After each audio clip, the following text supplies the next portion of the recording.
The ramp of the Endurance hissed open with a puff of equalizing pressure. Cold air from the black ship's bay rushed and clean, faintly metallic, carrying the scent of long-dormant electronics and something older, almost like rain on stone that had never seen a sky. Captain Jax Harlan stepped out first. His boots hit the obsidian deck with a soft, resonant thud that echoed farther than it should have in such a vast space. He kept his pulse rifle raised at low ready, barrel pointed at the deck, but ready to snap up in an instant. Behind him, Mia, Rico, Lena, and Toro fanned out in a practiced half-circle. Weapons up, visors down, suit lights cutting sharp beams through the dim blue glow that now filled the hangar. The little robot waited exactly where it had stopped 10 meters away, motionless except for the slow rotation of its single red optic. It was no bigger than a child's torso, rounded and smooth, matte black like the ship itself. No visible weapons, no obvious joints, just that unblinking eye and a faint hum that vibrated more in the chest than in the ears. Jax took 3 careful steps forward. The robot's optic brightened, slightly acknowledgement, not threat. Human biological signatures confirmed. It repeated in that same calm, ancient voice. Welcome aboard the Aetherion. Core awakening sequence initiated. Estimated time to minimal operational status. For minutes, 17 seconds. Jack stopped. His crew froze behind him. Mia's voice came low over suit comms. Private channel. Captain, it's talking like it expected us. I know. Jax murmured back. Stay sharp. He raised his voice to address the machine directly. You said human signatures confirmed. How do you know what we are? The robot tilted its dome, slightly, almost a curious gesture. Biometric resonance profile matches archival records. DNA helix curvature, hemoglobin oxygenation patterns, neural impulse frequency all within 0.03% variance of baseline human template.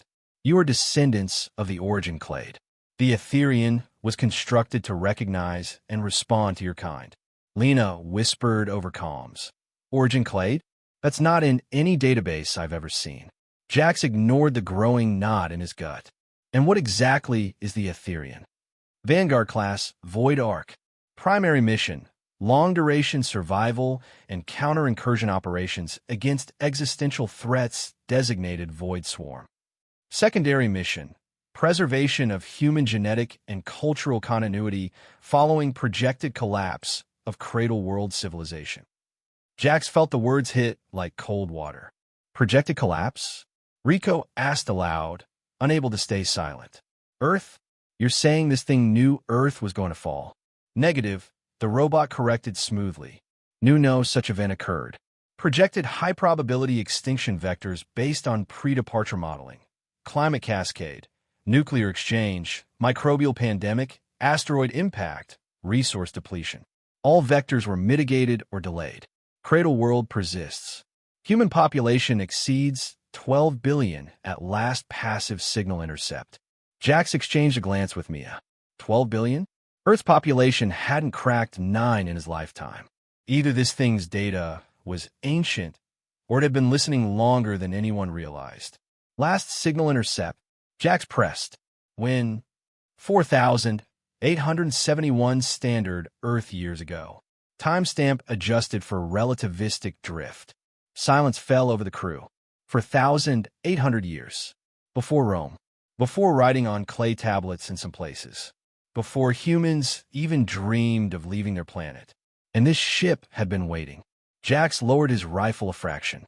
Not surrender, just enough to show he wasn't about to shoot the messenger. Yet, why wait for us? He asked. Why now? Primary directive. Activate upon detection of compatible human command authority within operational radius. You're the first such contact in recorded stasis. The Aetherion has remained in low-power hibernation drift. Power reserves were sufficient for continued waiting. No urgency existed until now. Until now? Jax echoed. Because of the swarm scouts outside? Affirmative. Void swarm activity has increased 17-fold in the last 200 cycles. Primary incursion vectors now intersect this sector. The Aetherian's reactivation signature has been detected. Swarm elements are vectoring to intercept. Jax looked back toward the seal bay doors. Beyond them, he knew the green glowing scouts were still probing, testing, waiting for a weakness. How long until they break through? He asked. Current shield configuration. Passive void layer at 99.7% integrity. Swarm acid projectors ineffective. Estimated time to forced entry. 23 hours at present assault rate. However, main swarm elements are en route. Arrival window narrows to 48 hours. Mia stepped forward. You said core awakening in 4 minutes. What happens then? Full sensor suite online. Defensive batteries to standby. Internal gravity and life support optimized for human physiology. Command deck access granted. Archival data vaults unlocked at provisional clearance level. Jax nodded slowly. And weapons. Primary armaments will require active command authorization from designated captain. Safety interlocks prevent autonomous lethal action against unidentified targets. Jax met the robot's red optic. I'm the captain. How do I give authorization? Place right palm on any active command surface and state. Captain Jax Harlan assumes command. Override code ECHO 7-9 Alpha. Biometric and vocal confirmation will complete transfer. Jax didn't hesitate. He walked straight to the nearest glowing panel on the wall, a smooth rectangle that brightened at his approach. He pressed his palm flat against it.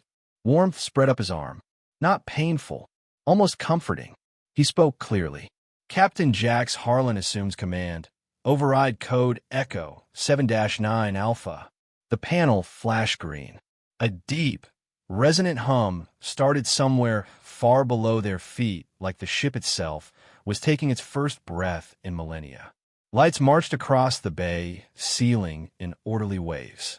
Console's long dark flared to life. Distant machinery groaned as it spun up. The little robot's optics cycled from red to soft gold. Command transfer complete. Welcome aboard, Captain Harlan. The Aetherion is yours. Jax pulled his hand back. His skin tingled. He turned to his crew. Their faces were lit by the growing glow, shock, awe, fear, excitement all mixed together. Mia spoke first, voice barely above a whisper. We just inherited a warship older than human civilization. Rico let out a low whistle. And it likes us. Lena was already scanning with her handheld. Power curves are insane. This thing could probably outrun a Zorth battlecruiser. And those weapon readings, graviton lances, phase arrays, that's theoretical. Or was? Toro just stared at the robot. What do we call you, Tin Man? The robot swiveled its dome toward him. Designation, Sentinel Line, Mobile Auxiliary Interface Unit. I exist to serve command staff and maintain vessel integrity. Sentinel, Jax said. Good enough. First order, show us the bridge. We need to see what we're dealing with. Affirmative. Please follow. Sentinel, 9 rolled forward smoothly.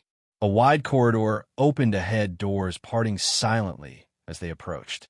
The crew fell in behind, weapons still up, but barrels lowered. As they walked, Jax glanced back at the Endurance. The little scout looked tiny against the scale of the bay, like a child's toy next to a battleship.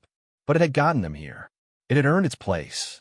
The corridor stretched long and straight. Every few meters, a new section of lights came alive. Symbols scrolled along the walls. Some looked almost like early human pictographs, others completely alien. Yet the layout felt familiar. Human-scaled doorways. Handrails at exactly the right height. Even the slight curve of the ceiling felt like something designed by people who walked upright on 1G planets. After 3 minutes of walking, the corridor opened into a cavernous spherical chamber. The bridge. It was breathtaking. A central command dais rose in the middle, surrounded by tiered workstations that floated on magnetic suspension. Holographic displays shimmered in mid-air star maps, tactical overlays, system diagnostics, all updating in real time. The forward wall was one enormous curved viewport looking out into the void. Right now it showed only darkness and the faint green flickers of swarm scouts testing the shields. Jax stepped onto the dais.